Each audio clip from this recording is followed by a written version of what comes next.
Oke, kita kembali ke pembahasan initial training atau pelatihan awal karyawan baru ya.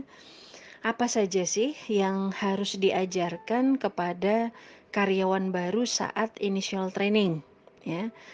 Intinya yang materi yang kita ajarkan itu kalau boleh kita bagi menjadi 3 lingkup atau 3 bagian. Yang pertama adalah company profile perusahaan.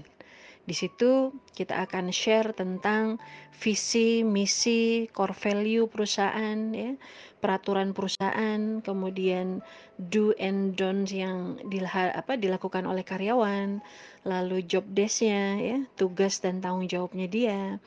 Kemudian posisi atau jabatannya juga ya, struktur organisasi, hak dan kewajiban karyawan. Nah, itu masuk di dalam lingkup company profile perusahaan.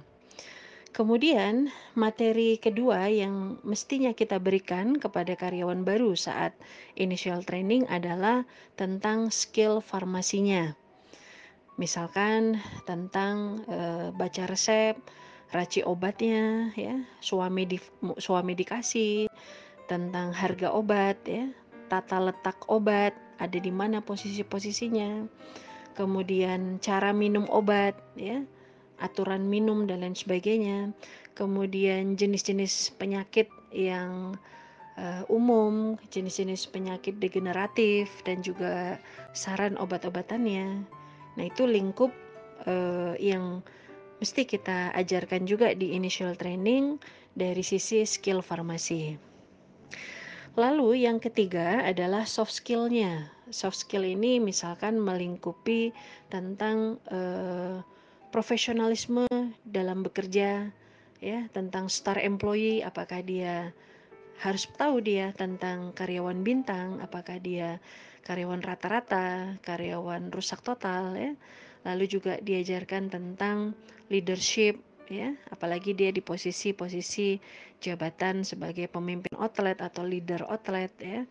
Atau juga diajarkan tentang service excellence, tentang sales mastery atau bagaimana supaya dia bisa jago jualan, ya.